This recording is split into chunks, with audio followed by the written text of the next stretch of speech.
Mikroipuinen lehiaketa antolatu duten hauten bosgarren aldiz. Itxaso Otsoa, Lourdes, badator. Lourdes, Itxaso etorri hemen, kameran ateratzeko oso dotore, oso men. Etorri, Lourdes aia badatzera. Txaloeroa, Lourdes zire.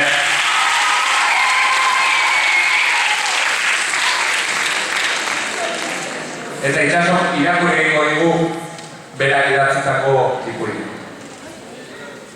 Bazen behin neska bat Ainara deitzen zena, 11 urte zituen.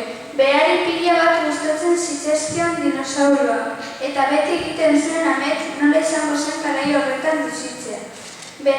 Bera askotan joaten zen museora, dinosauroen txokora, eta han gelditzen zen begiratzen.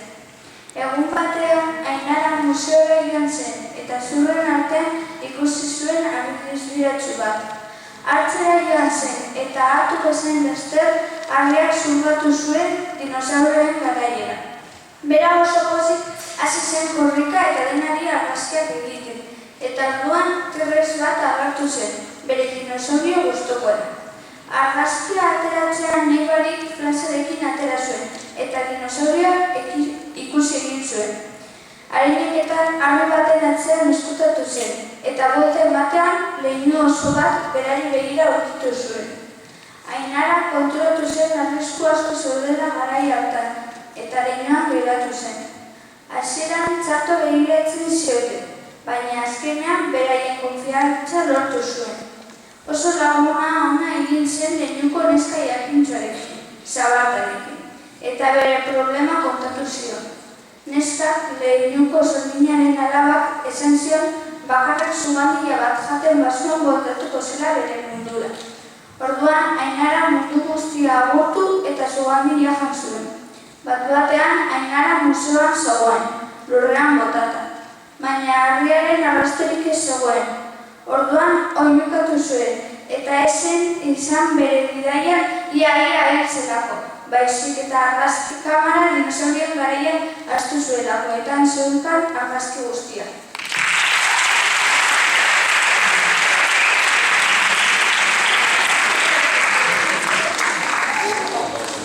Oso ondo.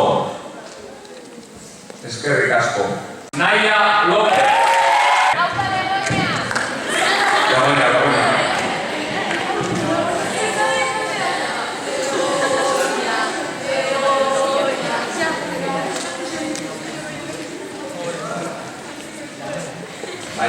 Eta naia bere lana irakurriko du, itxuak dena ikusten du izeneko. Goizeko 8:00 dira, eta egunero bezala, Asier, 32 urteko gizon itxu eta txiroa, kalera atera da bere txakurrarekin. Ohikoa denez, Asier txakurraren laguntzaz, bizi den etxe ondoan dagoen supermerkatu batera joan da. Bertan eseri da egunero bezala. Bere kartoizko kutsatsa aurrean jarri eta txakurrak argia lotu du. Orain denbora igarotza besterik ez du. Jendea supermerkatura sartzen eta ateratzen nabaritzen du. Gaur, irudienez mundu guztiak egin behar ditu gabonetarako azken erosketa. Oso gutxik botatzen diote txanponen bat kartoizko kutsatxo erdiapuntura. Baina berak ematen dioten guztia eskertzen du. Bazkaltzeko ordua iritziarren Asier ez da bertatik mugitzen. Bere lekuan geratzen da, itxaroten, txanpon bat bere kutsatxora erortzeko itxaropenaz. Baina guartiko ardietan, beltze jantzitako gizon bat urbiltzen zaio, eta egun osoan lortutako diru guztia lapurtzen dio. Hurrengo egunean betiko orduan hartzatu, betiko lekura joan eta betiko kutsatxa aurrean ipintzen du. Baina guardian beltze jantzitako gizonak eskua kutsan sartzean, betiko diru aurkitu beharrean atzamarrak estutzen dizkion zeko ateratzen du, itxoak dena ikusten baitu.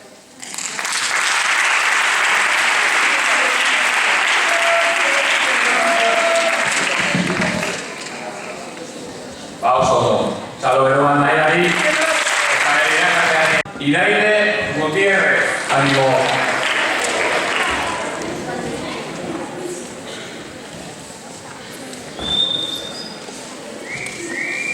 Eta Iraidek ezin ahaztu lan saritu irakurriko dugu. Ezin ahaztu, mutiko bat ezagutu zuen. Limara joaten zen berarekin, etxera behar duetzen zen. Inoiz ez nion ezer galarazi, nire alabaren irribarrea ikusi nahi nuen. Pasaden hilabetean, etxetik atera zen bere soineko politena jantzita. Paseo bat emanera eraman zuen.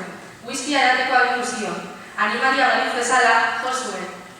Ospitalera egonintzenean sudurra apurtuta zeukan eta pasailezurra erauzita, alambre batekin etzita. Hain handia zen bere mina nega ere ezin zuen egin.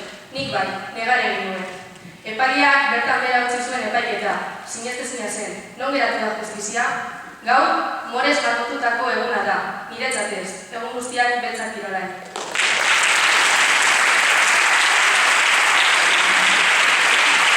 Hartu bai, gure irakaslearen eskutik, diploma. Oso. Hola, Celechea. Hola. Eta Olatek bere lana hutsa irakurriko dugu. Eta zubiaren erdian arnazezak onartu duen. Tortunezaken aire guztia beharrezkoa zen horrena. Zerura begiratu ondoren albobietara eta gero lurrera. Azken aldiz, argazkiari musu eman eta jauzi dituen. Ezera, abisatu gabe, pentsatu gabe. Eta erortzen nintzen bitartean ezer ezen ditu. Denak bere horretan jarraitu zuen, ez baitzeman aitzakiaren niretzat. Ez zegoen abrazorik, ez hitzik. Hutsa nintzelako mundu hartan, hutsa ginelako migotz hartan, baina inor zen konturatu, berandu egizan zen arte. Eta horatik jari esango dio, bere irakasleak, etorri duzez, diploma, eta bere lana eta bentena guztiak.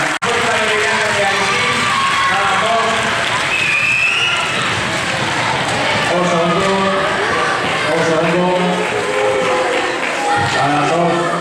gure irakasleak ere.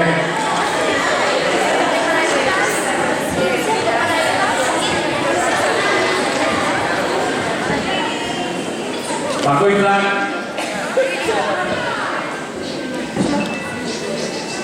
bere ikasleari emango dio, bai, ordean nahi duzunak atitza, Lidia, Andrea, eta Sonia. Eskerrik asko.